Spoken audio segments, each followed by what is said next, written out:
Hola, aquí estoy de nuevo. Os traigo la historia de una mujer que nació en 1891, concretamente el 18 de julio. Se llamaba Beulach George Tan, más conocida por Georgia Tan. Era hija de un juez tutelar de menores y de una maestra. Ellos vivían en una casa, en un barrio acomodado. La casa era una de las más bonitas de la ciudad y tenían un hijo adoptado mayor que Georgia. El hijo nació en 1888, tenía 4 años más que Georgia. El padre, el juez, era una persona, según contaban los vecinos, era duro, serio, seco, mujeriego. Entonces adoptaron a este niño que se llamaba Rob y que estuvo mucho tiempo, era un niño delicado de salud, con tuberculosis a la edad de 46 años. Era el hijo de papá. Lo que él quería que su hija hubiese sido un varón, pero como no lo fue, pues le dedicó todo su cariño a este niño. Por el contrario, Georgia era una niña poco femenina. Le gustaba vestir con ropa de hombre, pantalones de pana, camisas de franela. No era la típica chica femenina, ni mucho menos. La relación entre padre e hija era un poco amor-odio, en el sentido de que ella quería hacer todo lo que su padre le dijese para tener así su cariño. Pero el padre era muy exigente, quería más y más de su hija. Ella quiso seguir los pasos de su padre, estudiando leyes, pero su padre no comprendía cómo una mujer iba a defender un caso cuando la cabeza de una mujer no era igual que la del hombre. Eso pensaba él. Entonces, él quería que su hija fuera pianista. La apuntaron a una escuela de música en 1913, la Martha Washington College. Allí estuvo estudiando, acabó sus estudios de música. Incluso luego ella estuvo dando clases de música, pero ella insistía en que eso a ella no le gustaba, no quería ser música. Ella quería hacer lo mismo, seguir los pasos de su padre. Entonces lo convenció al padre, ya que no le dejaba que fuera abogada, pues ser como una especie de trabajadora social de la época. Y estuvo estudiando en el año 1914 en la escuela secundaria de Hickory en Mississippi. Aquí terminó sus estudios, bastante bien, por cierto, y a partir de aquí empezó a buscar trabajo en este tema de trabajo social, y empezó a trabajar con niños, que era lo que a ella le gustaba, a pesar de que no sentía ninguna empatía hacia los niños, en absoluto. Era, como veremos más adelante, ella era lesbiana, y claro, en aquella época no había matrimonios entre personas del mismo sexo, y aquello estaba muy, muy mal visto. Todo esto sucede hasta que en el año 1918, en junio de 1918, Georgia se trajo a una chica mucho más joven que ella, se llamaba Anna Atwood, y que tenía una relación de pareja sexual con ella. Se la llevó a casa de sus padres como, pues como una buena amiga. En aquella época se llamaban hermanas porque no podía ser de otra manera, no estaba bien visto, y estuvieron durante un tiempo viviendo allí con sus padres. En 1922, Georgia adopta una niña de todos estos niños que pasan por su casa, y que luego ella tendría también en un orfanato que ella dirigió, luego veremos más tarde. Esta niña se llamaba June y posteriormente, luego ya de mayor, decía que no sabía cómo la habían adoptado, puesto que pasaba de ella, no le hacía ningún caso. Eso sí, le regalaba todo lo que quería, la tenía bien vestida, lo que quisiera, pero amor, ninguno. En cierta ocasión, su amante, Anne, tuvieron una discusión y se marchó de casa. En el tiempo que estuvo fuera, Anne, que era bisexual, tuvo una relación con un hombre y se quedó embarazada. El hombre la dejó abandonada al enterarse de que estaba embarazada y llorando volvió otra vez al lado de Georgia.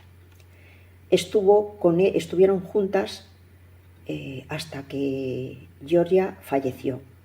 Cuando Anne tenía 40 años, ella la adoptó como si fuera otra hija más.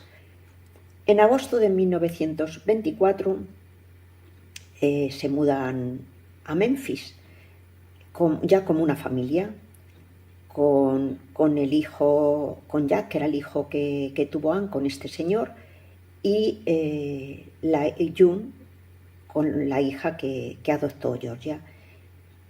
Los cuatro juntos empezaron una vida como una familia, y empezó a trabajar en un orfanato, y bueno, ahí se ve que cometió una serie de ilegalidades que la llevaron a una denuncia que, gracias a su padre, el juez, pues quedó en nada, en absolutamente nada.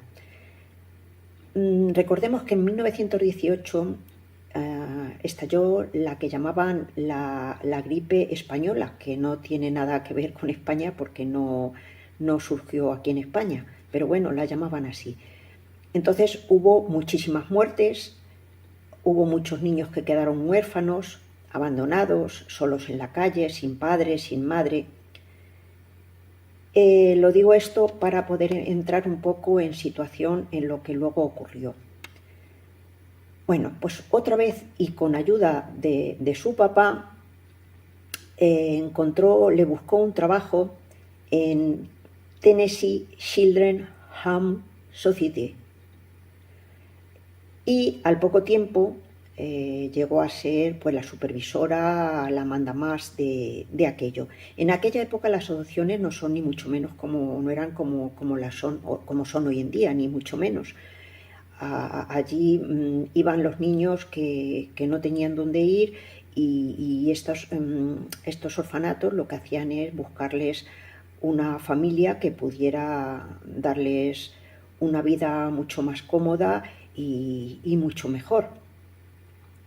Entonces, la adopción en esta época costaba unos $7, que hoy vendría a ser unos $100 actuales, y si la adopción era fuera del estado serían $750, que serían hoy alrededor de 11.000, ¿vale?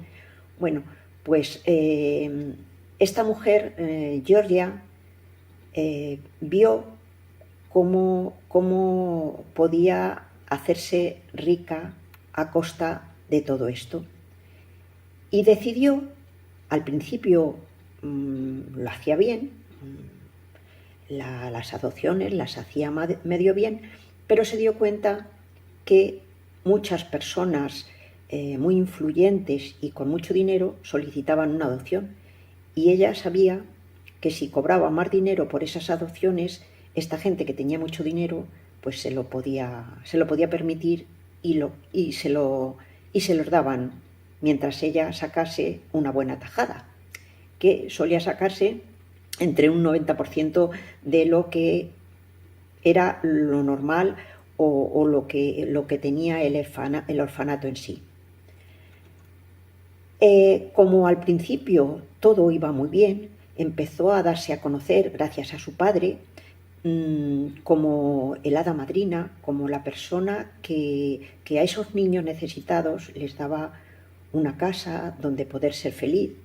Como ella misma decía, los niños que daban adopción era como un libro abierto. los padres adoptivos podían hacer de ellos unos niños muy buenos para su futuro.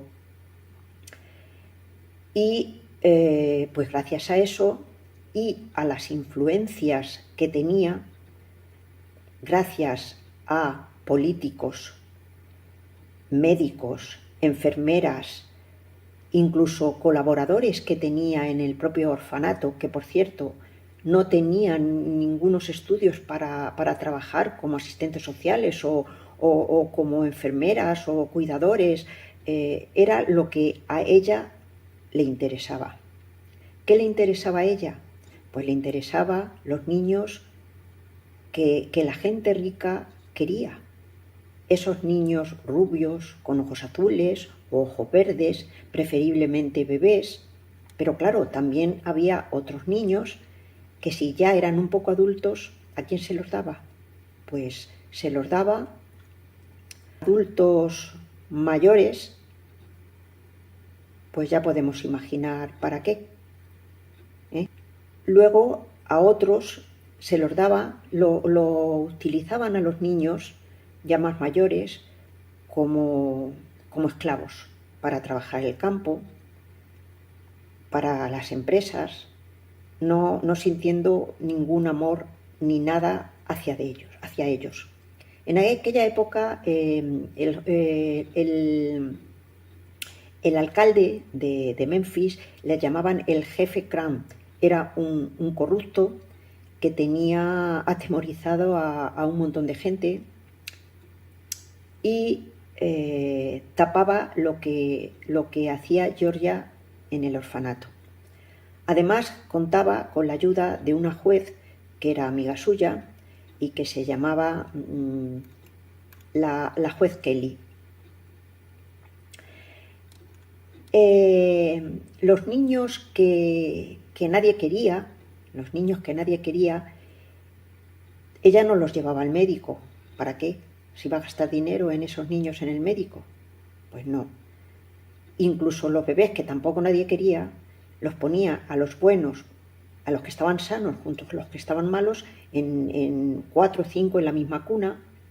A los que eran un poco mayorcitos, pues los castigaban de distintas maneras.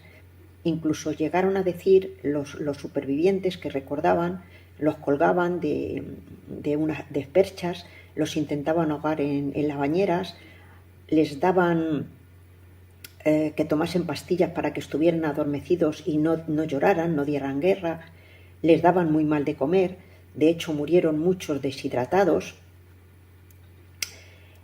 La enfermedad, la difteria, se llevó allí en este orfanato la vida de 50 niños.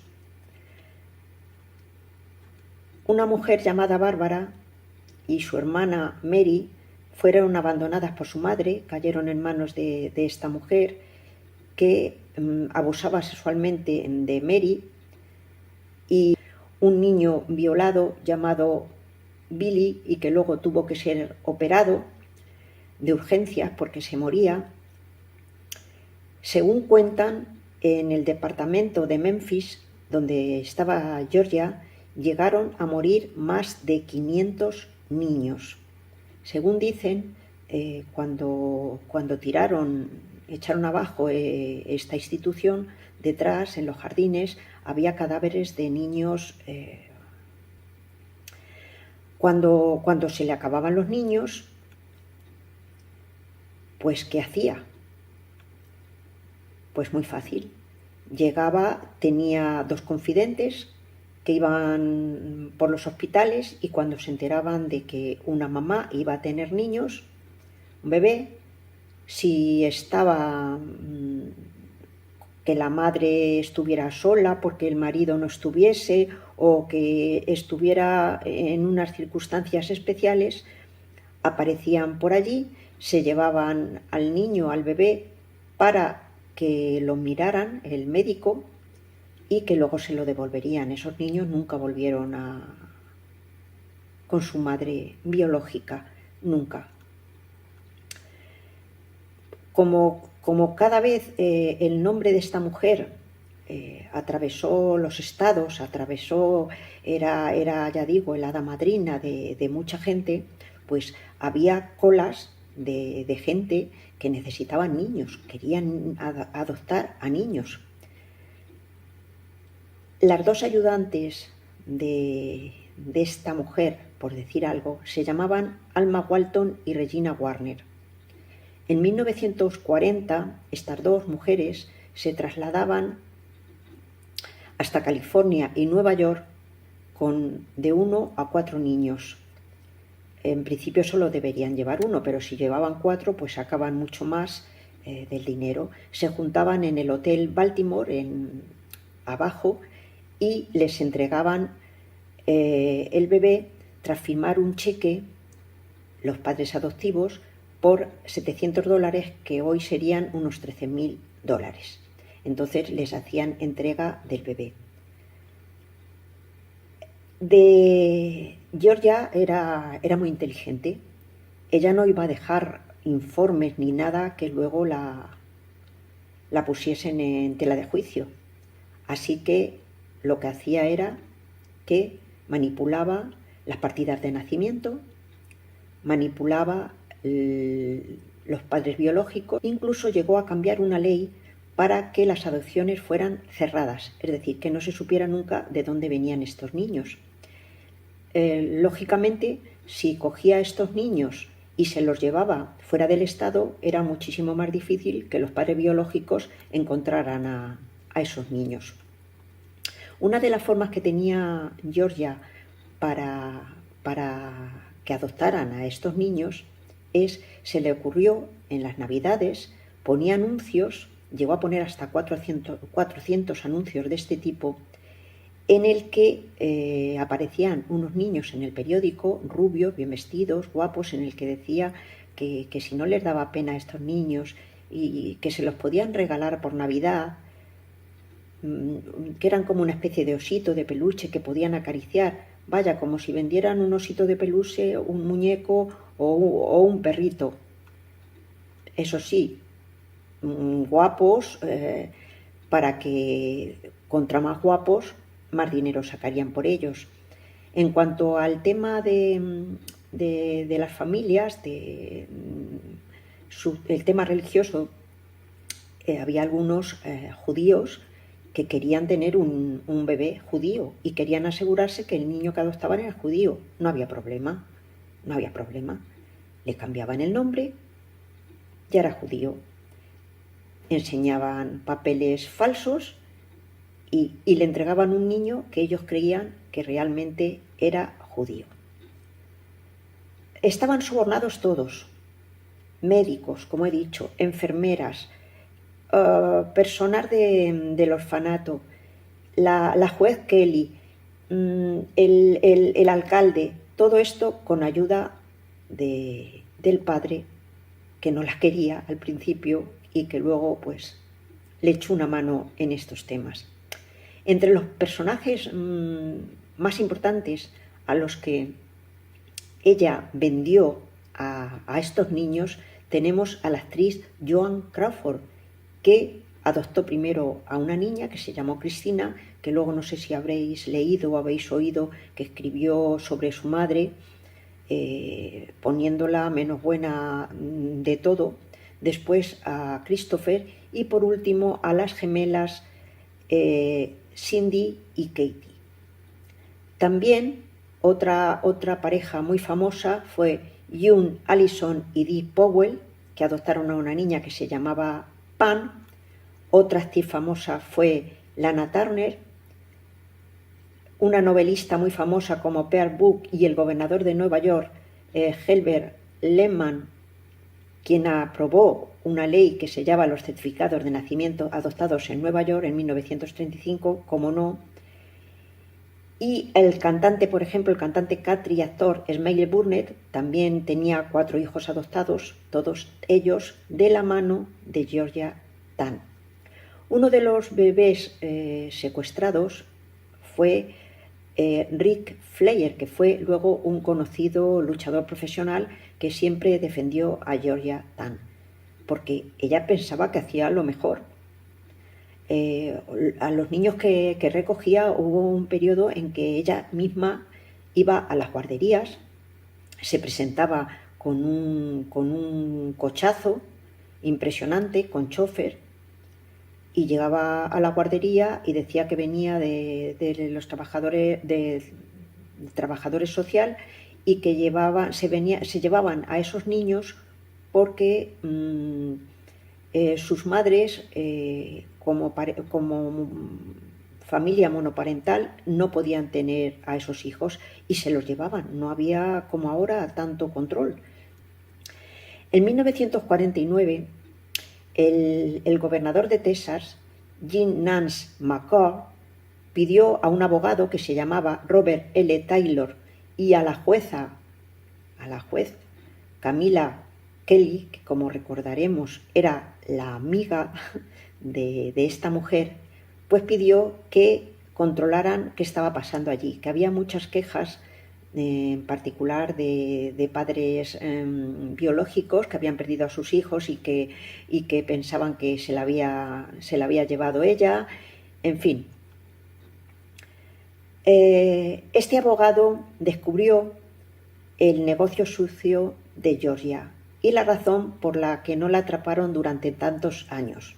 A finales de la década de los 30 y principios de la 40, Georgia comenzó a vender niños en todo Estados Unidos, especialmente en California y en Nueva York.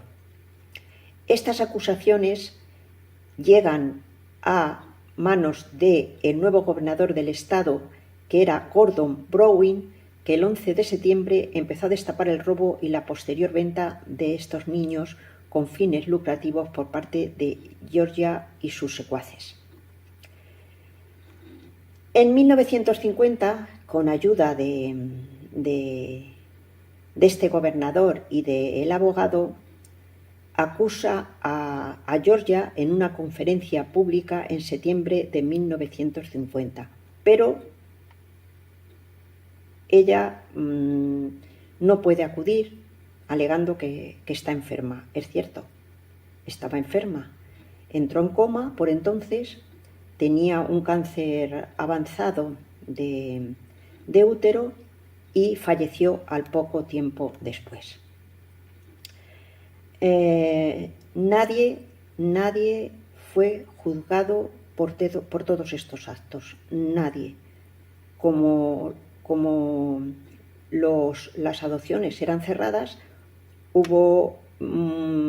estaba todo muy oscuro, no podían averiguar nada, ya que ella quemó papeles y lo tenía todo más que controlado, pues hasta pasadas décadas que algunas familias, luego 40 años o 50 más tarde, encontraron a sus familiares. Y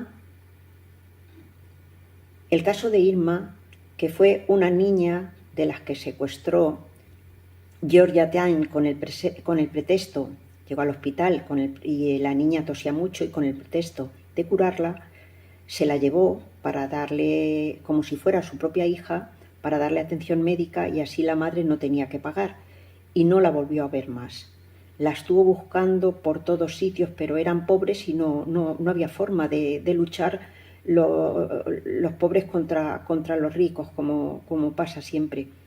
Pero un día, viendo un programa de televisión parecido a lo de Se busca los más buscados, vio en la televisión, la madre, Alma, vio cómo estaban contando la historia de unos niños que habían sido robados por esta mujer, por Georgia Tame, y entonces la reconoció como la mujer que había entrado en el hospital, que se había llevado a su hija y que nunca más volvió a saber de ella. Tardaron 40 o 50 años en reencontrarse, pero el amor y el tiempo que había pasado pues había hecho mella en madre e hija.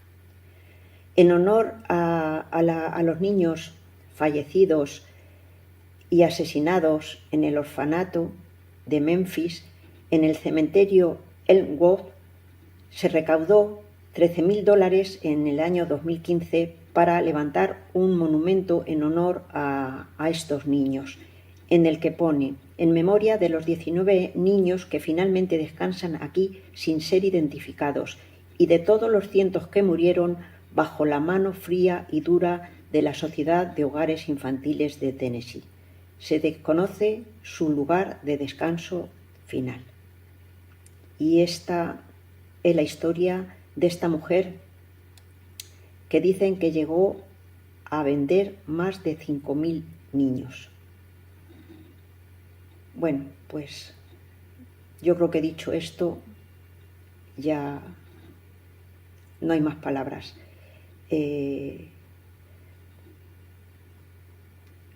Hasta la próxima. Os pondré créditos, os pondré algunas fotos porque tampoco hay muchas fotos de ella. Y nada, hasta la próxima.